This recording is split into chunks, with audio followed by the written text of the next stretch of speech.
सरस्वती को प्रणाम करते हुए, परम पूज्य गुरुदेव को प्रणाम करते हुए आज की वार्ता का प्रारंभ करूंगा। मित्रों, आज हम पाकिस्तान के प्रधानमंत्री की कुंडली का विश्लेषण करेंगे। काफ़ी लंबे समय से आप लोग सुन रहे थे, पाकिस्तान में आर्थिक संकट चल रहा है, सरकार की आर्थिक स्थिति बहुत कमज़ोर हो गई है, सरकार के खजाने में धन नहीं है, इसलिए वहाँ अस्थिरता, महंगाई चरम सीमा में थी और वहाँ पर आतंकवाद की घटनाएं भी बढ़ रही थी, अलगाववादी भी बहुत सक्रिय हो गए हैं। तो इस समय आज इस अस्थिरता के वातावरण में वहाँ के सांसदों ने सरकार के खिलाफ, प्रधानमंत्री के खिलाफ अविश्वास प्रस्ताव पारित कर दिया है। तो इस समय देखिए, इमरान खान की जो कुंडली है, आज उसकी कुंडली के आधार पर एक सफल कप्तान के राजनैतिक सफर को ज्योतिष के आधार पर कैसे देखेंगे, उसका विश्लेषण आप लोगों के समक्ष प्रस्तुत कर रहा हूं। देखिए, एक क्रिकेटर थे, एक सफल खिलाड़ी थे, इनके नेतृत्व में ही पाकिस्तान को विश्व कप मिला हुआ था। तो एक सफल क्रिकेटर का राजनीतिक सफर कैसा था, उसका भी विश्लेषण करेंगे। तो उसके खेल में जाने के लिए, क्रिकेट के क्षेत्र में या किसी भी खेल में सफल होने के लिए सबसे पहले जरूरी होता है गुरु का संबंध मंगल से हो, क्योंकि शारीरिक पुष्टता जरूरी होती है। आपका शरीर हष्ट पुष्ट होना चाहिए, बलवान होना चाहिए, चुस्ती और फुर्ती होनी चाहिए, उसमें आक्रामकता होनी चाहिए, शत्रुओं से लड़ने का सामर्थ्य होना चाहिए। तो दोस्तों, जो मंगल होता है, बल का, शक्ति का, ऊर्जा का, उत्साह का, और व्यक्ति के जो दोनों कंधे होते हैं उनका भी, कंधों में ही बल होता है, इसीलिए उनका भी कारक मंगल ही होता है। गुरु क्या होता है? गुरु जीव का कारक होता है, आकाश तत्व होता है, ज्ञान का कारक होता है, ज्ञान का कारक होता है, धर्म का कारक होता है, अध्यात्म का कारक होता है। गुरु जीव तत्व है। हमारे शरीर के अंदर आत्मा के अलावा एक जीव तत्व होता है। वो जीव तत्व जो होता है, वो जीव तत्व या आकाश तत्व का जो कारक होता है, वो गुरु होता है। जब गुरु का मंगल से संबंध बन जाता है तो व्यक्ति शारीरिक रूप से पुष्ट होता है। व्यक्ति अपने शरीर के बनने में शरीर का बहुत देखरेख करता है, शरीर को हष्ट पुष्ट बनाने के लिए व्यायाम आदि भी बहुत करता है। इसलिए पहली प्राथमिकता होती है एक खिलाड़ी के लिए या एक सेना में जाने के लिए, एक एथलीट बनने के लिए, किसी भी क्षेत्र में शारीरिक क्षमताओं के लिए सबसे पहले गुरु का संबंध मंगल से होना जरूरी होता है। इस कुंडली में भी गुरु का संबंध मंगल से है। और इस कुंडली में देखिए, पंचमेश जो है वो मंगल है और जो गुरु है वो लग्नेश है। लग्नेश का पंचमेश के साथ परिवर्तन होता है। पांचवा भाव होता है, पांचवा भाव शिक्षा का होता है, बुद्धि का होता है, प्रेम का होता है, पेट का होता है और देवताओं के आशीर्वाद का होता है। पांचवें भाव के द्वारा हम ज्ञान को, हृदय को, संतान को भी देखते हैं। और लग्न तो लग्नेश स्वयं जातक होता है। तो इसलिए यदि लग्नेश का पंचमेश के साथ परिवर्तन होता है तो पंचमेश के पूरे गुण सीधा लग्नेश को मिल जाते हैं। अर्थात ऐसा जातक जब भी लग्नेश पंचमेश का होगा, जब जातक विवेकवान होगा, बुद्धिमान होगा, जातक के पास संतानें होंगी, जातक जीवन काल में मान, सम्मान, प्रसिद्धि को प्राप्त करने वाला होता है। अब देखिए, गुरु का चंद्रमा के साथ भी संबंध है। हम लोग कहते हैं गज केसरी योग के बारे में हम लोग चर्चा करते हैं। गज केसरी योग क्या होता है? गुरु के साथ केंद्र भाव में, केंद्रीय त्रिकोण में गुरु का चंद्रमा के साथ संबंध हो, या गुरु से चंद्रमा 1, 4, 7, 10 भाव में बैठा हो, तो भी हम गज केसरी योग बल के अनुपात के आधार पर निश्चित करते हैं कि गुरु और चंद्रमा में कितना बल है। बल के आधार पर हम फलों को निश्चित करते हैं। देखिए दोस्तों, मित्रों की जो कुंडली होती, जो ग्रह होता है ना, ग्रह के आप छोटे छोटे व्यवहार को आपको समझना पड़ेगा।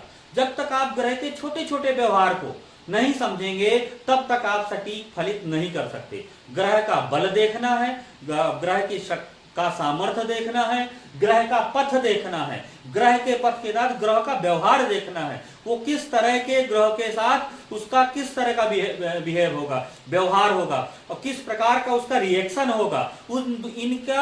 इन दोनों का जब हम संतुलित रूप से, इन सब चीजों का जब हम संतुलित रूप से ध्यान रखते हैं, तभी हम सटीक फलित कर सकते हैं। सम्यक विचार करना है, सम्यक अनुशीलन करना है। तो यहाँ पर लग्नेश और पंचमेश का परिवर्तन हुआ, पंचमेश का आपस में परिवर्तन है, अर्थात जातक के पास बल, जातक के पास बुद्धि, जातक के पास संतान, जातक के पास प्रसिद्धि, तो केंद्रेश त्रिकोणेश का संबंध भी बन गया। इसलिए ऐसे जातक अपने जीवन काल में बहुत मान सम्मान उच्चता को प्राप्त करते हैं। तो दूसरा, खेल के लिए मैंने बताया था कि खेल के लिए सबसे ज्यादा जरूरी क्या होता है, तीसरे भाव के स्वामी का दसम भाव के स्वामी से संबंध होना। तीसरा भाव आपके बाहु का होता है, आपके पराक्रम का होता है, आपके साहस का होता है और आपके सामर्थ्य को बताता है कि आप जीवन काल में किस स्तर का पराक्रम करेंगे, जीवन काल में आप कितने साहसी होंगे, तभी उसके आधार पर आपको सफलताएं आपको निश्चित करती है। तीसरा भाव दोस्तों मित्रों बहुत, तीसरे भाव का बहुत बड़ा महत्व है, क्योंकि आपके पास अच्छा बल है, अच्छी शक्ति है, अच्छा सब कुछ है, लेकिन यदि आपके अंदर हिम्मत नहीं है, आपके अंदर साहस नहीं है, आपके अंदर आत्मविश्वास नहीं है, तो समझ लीजिए कि तो आप सफल नहीं हो सकते। वही व्यक्ति संसार में सफल होता है जो सटीक निर्णय लेता है, जिसमें सामर्थ्य होता है, जिसमें अंदर से विश्वास होता है, जो व्यक्ति साहसी होता है, वही जीवन में ऊंचाई की तरफ जाता है। अग्नि को देखिए, अग्नि कितनी भी अंदर, अग्नि को गड्ढे में भी आप जलाएंगे, अग्नि अगर प्रज्वलित होगी तो अग्नि हमेशा ऊपर को उठती है। उसी तरह तृतीयेश आपका मजबूत होगा तो आप जीवन काल में काफी ऊंचाई को प्राप्त करेंगे, क्योंकि आपके अंदर साहस अच्छा होगा, आपके अंदर धैर्य अच्छा होगा, आपके अंदर उत्साह भी होगा और आपके सूझबूझ भी आपके अंदर होगी, क्योंकि तीसरे भाव का जीवन में बड़ा महत्व है और तीसरा भाव खेल का भी होता है। तो तीसरे भाव के स्वामी का दसम भाव से संबंध बन जाए तो भी व्यक्ति खेल में जाता है। और इसके अलावा एक योग होता है खेल में जाने के लिए कि बुध शुक्र चंद्रमा के साथ, बुध शुक्र चंद्रमा के साथ राहु का संबंध बन जाए तो भी व्यक्ति खेल में जाता है। तो देखिए बुध शुक्र है और यहाँ देखिए राहु है और चंद्रमा का भी योग बन जाता है, गुरु वक्री होता है, वक्री होकर के इस योग में संबंधित हो जाता है। या तो चंद्रमा को यहां पर त्रिकोण में ले आए तो चंद्रमा यहां पर नवम भाव में आ जाएगा, इसलिए बुध शुक्र चंद्र का योगदान हो गया। इसलिए व्यक्ति जीवन काल में खेल के क्षेत्र में बहुत सफल हुए, क्रिकेट। और दूसरा देखिए व्यक्ति का जो प्रोफेशन देखते हैं, व्यक्ति का जब कार्य देखते हैं, व्यक्ति का व्यवसाय देखते हैं, तो वो दशमेश और शनि के आधार पर करते हैं। दसम भाव देखिए राज दरबार होता है, दसम भाव जो होता है वो प्रोफेशन का होता है। दसम भाव आपकी प्रवृत्तियों को, आपके जीवन में आपके काम करने का तरीका कैसा होगा, आपका बिहेव कैसा होगा, आप अपने जीवन काल में कार्य के क्षेत्र में कितनी उच्चता को प्राप्त करेंगे, आप अपने कार्य में, अपने प्रोफेशन में किस ऊंचाई तक जाएंगे, उसका संबंध, उसका दसम भाव से संबंध अवश्य होता है, क्योंकि दसम भाव के द्वारा ही ये सब चीजें हम देखते हैं। तो यहां पर जो दशमेश है आपका, दशमेश देखिए बुध बैठा है और उसका तीसरे भाव से संबंध हो गया। बुध शुक्र का, बुध शुक्र शनि और इधर चंद्रमा आ गया, तो बुध शुक्र चंद्रमा के साथ राहु का भी योग बन रहा है, क्योंकि राहु यहाँ पर इस योग में है और चंद्रमा को यहाँ पर नवम भाव पर, चंद्रमा के प्रभाव को ले लीजिए। तो नाड़ी ज्योतिष में क्योंकि पंचम और नवम दृष्टि होती है इसलिए मान्य होगा।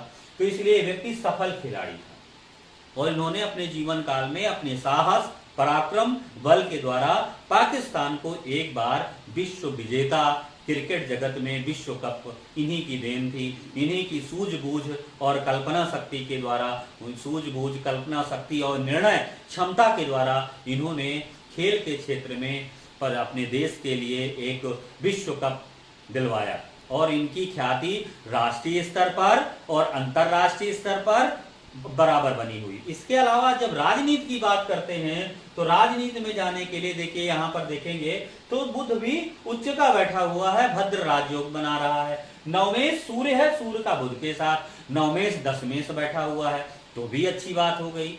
तो नवमेश दशमेश का योग बन गया, केंद्र त्रिकोण का योग हो गया, धर्म कर्म का योग बन गया तो भी अच्छा बन गया। इसके अलावा देखेंगे धर्म कर्म के योग के लिए अगर कोई योग नैसर्गिक रूप से और तात्कालिक रूप से दोनों बन जाए तो योग का फल 1000 गुना हो जाता है। देखिए यहाँ पर शनि जो है, शनि और गुरु, नैसर्गिक रूप से गुरु जो होता है नवमेश होता है और शनि जो होता है वो दशमेश होता है। यदि नवसा गुरु का शनि के साथ योग बनता है तो नैसर्गिक योग के अनुसार जो काल पुरुष की कुंडली है, काल पुरुष की कुंडली के अनुसार जो नैसर्गिक योग बनता है उसमें गुरु शनि को धर्म कर्म का योग कहते हैं। इसके अलावा यदि नवमेश और दशमेश का तात्कालिक कुंडली में योग बनता है तो ये योग 1000 गुना फल देने वाला होता है। तो नवमेश का भी योग बनता है तात्कालिक रूप से, गुरु वक्री होते हैं तो गुरु का शनि से संबंध बन गया और सूर्य का बुध से संबंध बन गया, तो योग तो हमारा अच्छा हो गया। अब यहाँ पर देखेंगे इसके अलावा जो हमारी नाड़ी ज्योतिष में ऋषियों ने कहा, भृगु ऋषि कह रहे हैं यहाँ पर, भृगु ऋषि का कथन है सूर्य बुध और शनि, शनि जो होता है कर्मों का कारक होता है, शनि शिव का प्रतीक होता है, शनि वायु तत्व का ग्रह होता है। शनि के द्वारा हम व्यक्ति के कार्य को जानते हैं कि अगर व्यक्ति के प्रोफेशन को देखना है, व्यक्ति की कार्मिक कुशलता को देखना है, व्यक्ति जीवन में कितने अच्छे कार्य करेगा तो आपको शनि पर ध्यान लगाना पड़ेगा। शनि का संबंध यदि सूर्य से होता है तो कर्म कैसे होंगे? सूर्य क्या होता है? राज्य सरकार का कारक होता है, सूर्य प्रतिष्ठा का कारक होता है, सूर्य मान सम्मान और उच्चता को बताता है। जब शनि का संबंध सूर्य से हो जाता है तो व्यक्ति मान सम्मान और बहुत जीनियस, मान सम्मान और बुद्धिमान हो जाता है। जीनियस माने प्रतिभाशाली व्यक्तित्व का हो जाता है। जब इसी योग में उच्च का बुध सम्मिलित हो गया तो ऐसा व्यक्ति बड़ा रिस्पेक्टेड होता है, बड़ा सम्माननीय होता है, आदरणीय होता है और इसके अलावा ये व्यक्ति प्रतिभाशाली बहुत होता है। क्योंकि जब भी हम बुध को यदि 2 गुरुओं का साथ मिल जाए, सोचिए मित्रों, बुध को यदि 2 गुरुओं का साथ मिल जाए, किसका किसका? शुक्र का और गुरु का। देखिए बुध के आगे शुक्र बैठा है, गुरु वक्री होकर के बुध को देख रहा है, और उच्च का बुध हो जाए तो ये समझ लीजिए कि व्यक्ति की जो बुद्धि होती है ब्रह्मा के समान होती है, मतलब बड़ा बुद्धिमान होता है और व्यक्ति अपनी सूझबूझ और कूटनीति के द्वारा व्यक्ति उच्चता में जाता है। इसी तरह गुरु चंद्रमा का योग होता है तो व्यक्ति कूटनीतिज्ञ बहुत होता है। चंद्रमा को यदि मन मान लो, गुरु को विवेक मान लो, गुरु को गंभीरता मान लो, गुरु को ज्ञान मान लो, गुरु को बुद्धि मान लो, तो गुरु का चंद्रमा के साथ व्यक्ति उत्तम सलाहकार हो जाता है। तो यहाँ पर गजकेसरी योग ने यहाँ पर एक बात पुष्ट की, वहीं पर ये दूसरा योग बन गया, क्योंकि बुध को 2 गुरुओं का साथ है, गुरु और शनि का, गुरु और शुक्र का। इसलिए यहाँ पर व्यक्ति बड़ा बुद्धिमान, असाधारण प्रतिभा का था और अपनी असाधारण प्रतिभा के द्वारा और अपने ज्ञान के द्वारा, अपनी कूटनीति के द्वारा राजनीति में सबसे सर्वोच्च पद, प्रधानमंत्री के पद पर स्वयं को अलंकृत किया, सुशोभित किया। तो यहाँ पर देखेंगे कि इन्होंने पद प्रतिष्ठा प्राप्त करने के लिए दूसरा भृगु ऋषि कहते हैं गुरु का संबंध सूर्य और मंगल से होना चाहिए। तो क्या गुरु वक्री होकर के सूर्य से संबंध बना लेता है और गुरु का संबंध मंगल से भी बन रहा है, क्योंकि यहाँ पर परिवर्तन है। तो महाप्रताप योग भी यहाँ पर बन गया। और दूसरा योग देखिए अर्थ त्रिकोण, मैंने हमेशा बताया है कि महाप्रताप योग के साथ साथ अर्थ त्रिकोण के सभी ग्रह काल पुरुष की कुंडली के और धर्म त्रिकोण के सभी ग्रह यदि एक दूसरे से संबंध बनाएंगे तो व्यक्ति राजनीति के क्षेत्र में बहुत ऊंचाई तक जाता है। तो यहाँ पर देखेंगे कि शनि बुध और शुक्र का भी योग बनता है, इसलिए व्यक्ति राजनीति के क्षेत्र में इन्होंने काफी ऊंचाई प्राप्त की। अब इनका ये राजनीतिक कैरियर हो गया, अब इनका खेल का हो गया। अब देखिए यहाँ पर देखेंगे कि इस समय जो चल रहा है ट्रांजिट में, देखिए गुरु का गोचर इस समय कुंभ राशि पर चल रहा है, गुरु का गोचर इस समय कुंभ राशि पर चल रहा है और गुरु की जो स्थिति है, गुरु का गोचर जो है इस समय कुंभ राशि पर चल रहा है। गुरु की जो स्थिति यहाँ पर बन रही है कि जब गुरु शुक्र से संबंध बनाएगा और शुक्र क्या है, शुक्र एकादश भाव का स्वामी है और छठे भाव का स्वामी है। तो शुक्र में तात्कालिक रूप से अशुभता है। अशुभता होने के कारण इस समय उनको आपको विरोध संघर्ष का सामना करना पड़ेगा।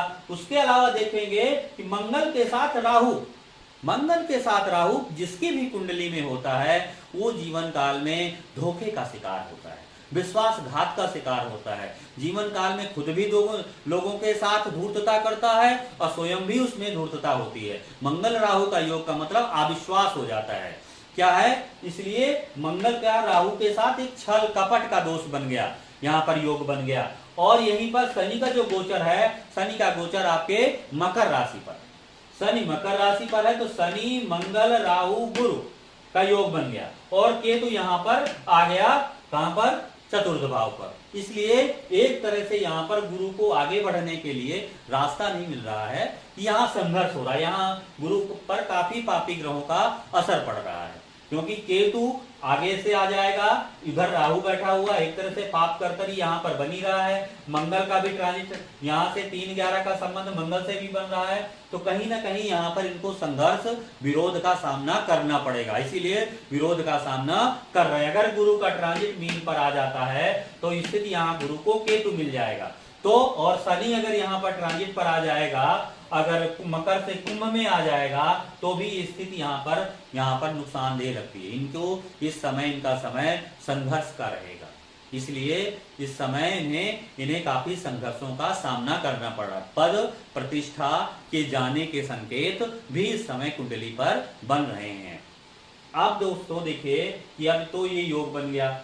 अब कभी भी किसी भी कुंडली में यदि गुरु चंद्रमा के साथ बैठ जाता है तो व्यक्ति सलाहकार अच्छा होता है, यात्रा करता है, व्यक्ति की ज्ञान की सीमा बढ़ अनंत गुना हो जाती है। गज केसरी को इसीलिए कहा गया कि व्यक्ति में क्या होता है, व्यक्ति पराक्रमी होता है। जो व्यक्ति 4000 व्यक्ति अगर एक साथ मिलकर काम करते हैं, व्यक्ति अपने बुद्धि, विवेक, कुशल रणनीति के द्वारा, सूझबूझ के द्वारा व्यक्ति उन 4000 लोगों के, व्यक्तियों के बराबर का काम सूझबूझ के द्वारा सटीकता से कर लेता है। सोच अच्छी होती है, सोच और सूझबूझ ज्ञान के द्वारा व्यक्ति ऊंचाई को प्राप्त करता है। अगर गुरु का संबंध अगर सूर्य से बन जाता है तो व्यक्ति बड़ा ईमानदार हो जाता है। गुरु का संबंध मंगल से बन जाता है, थोड़ा गुस्सैल हो जाता है, लेकिन ताकतदार होता है व्यक्ति। यदि गुरु का संबंध शनि से हो जाता है तो व्यक्ति धार्मिक हो जाता है। यदि गुरु का संबंध राहु से हो जाता है तो व्यक्ति का ज्ञान बहुत गुना बढ़ जाता है। अगर व्यक्ति को अच्छी संगति मिल गई और कुछ समय के बाद शारीरिक कष्ट तो रहेंगे, लेकिन ज्ञान भी उसका कई गुना बढ़ जाता है। कई बार अनुभव में देखते हैं, क्षेत्र कुछ भी हो लेकिन गुरु राहु वालों का भी ज्ञान, राहु क्योंकि विस्तार का कारक है, और विस्तार करते समय राहु ये नहीं सोचता कि मैं अच्छा कर रहा हूं या बुरा कर रहा हूं, उसकी प्रकृति है वो विस्तार कर देता, अनंत गुना कर देता। अगर गुरु को ज्ञान मान लो, गुरु के साथ राहु है तो व्यक्ति का ज्ञान अनंत गुना हो जाता है। और गुरु के साथ केतु बैठा होता है तो व्यक्ति क्या, कौन सा व्यक्ति, जो प्रकृति व्यक्ति की होती है वो धार्मिक प्रवृत्ति होती है, व्यक्ति तपस्वी होता है, थोड़ा शर्मीला हो जाता है। ठीक है, इन्हीं शब्दों के साथ मैं अपनी वाणी को विराम देता हूं। सभी मित्रों को सादर नमस्कार।